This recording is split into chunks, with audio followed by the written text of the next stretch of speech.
Él es el fiscal de Distrito del Condado Tulsa, el Ministerio Público, el District Attorney, y será el encargado de procesar a los arrestados por la nueva ley estatal HB-4156 a partir del 1 de julio.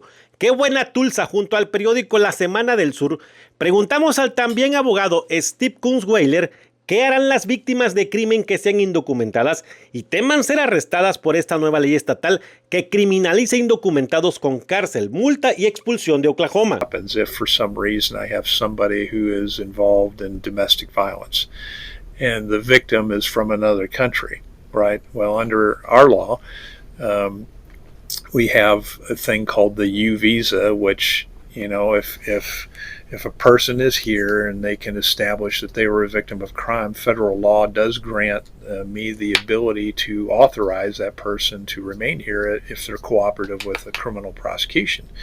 Well, I don't want to have a conflict in laws where now you got somebody saying, well, she's here illegally and we need to get her out. And I'm like, well, she's not the threat. The guy that's been beating her up is the threat to the community or the threat to her kids. And so, my focus has always been on trying to help out victims and encourage victims to continue to cooperate. I've never seen any law enforcement in Tulsa who's been focused on not getting the bad actors off the streets. We routinely will agree to authorize somebody to be here if they're a cooperative victim, so that we can make sure that the rest of the community is taken care of. So I think for anybody who's listening or reading the paper, they should feel assured that, I'm going to be fighting to keep those victims protected and not, booted out. The law does seem to provide some exceptions to that, meaning that person can make application, and if the federal government would recognize, all right, well, if you filled out your U visa and the DA has agreed that you're a victim and you're cooperating, I don't think anybody should have to worry about that. Y si bien la mayoría de las policías locales, el sheriff de Tulsa y hasta la patrulla de caminos de Oklahoma han dicho que la ley debería afectar solo a quienes cometan crímenes, le preguntamos al fiscal de Tulsa ¿qué hará cuando un policía le presente a una persona detenida solo por no traer licencia de conducir y se le pretenda aplicar el nuevo delito estatal después del 1 de julio? So I just have to presume that because we give rights to people who are charged with crimes, even that person that's charged with not having a driver's license and may be facing prosecution here, they get the right to have an attorney. And that attorney can make a presentation to me or might be able to represent things to me that I might otherwise know that may influence me on how I might move forward with the prosecution. I would say one of the harsher sanctions that this law has is it's mandatory jail time no matter what. I mean, the range is 0 to up to a year and or a fine. Up to $500 if it's a misdemeanor. It's up to 2 years if it's a felony, and it's up to $1,000 fine.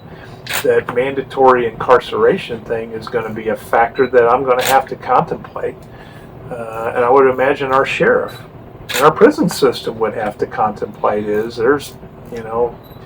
I have murderers out there, I have robbers out there, I have rapists out there who are committing horrifically violent crimes.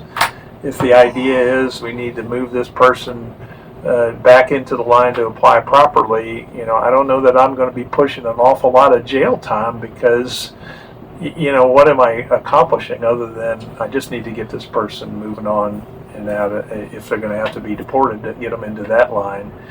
I don't think I can afford to be incarcerating every person. I mean, I know we have a lot of folks in this country who are here undocumented. We can't incarcerate every single person. I mean, you want to break a system, well then let's break the system with that. So it's just going to have to be a case-by-case deal.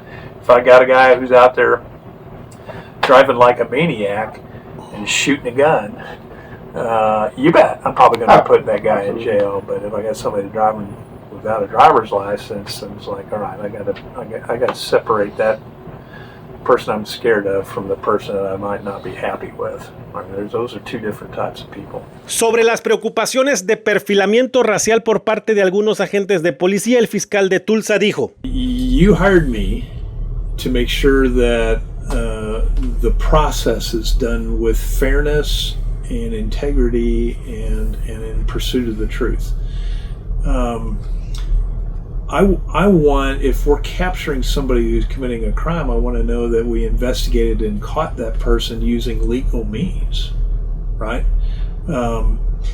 Is somebody who is trying to capture somebody by what we call subterfuge, or to try and circumvent what ought to be legitimate investigative techniques. I'm not going to stand for that. That's my job. You hired me to protect the community, and if I have law enforcement agents who are out there who are trying to circumvent the law that I'm charged with enforcing, I will shut that stuff down very quickly. The law is pretty clear on what you can or you cannot do.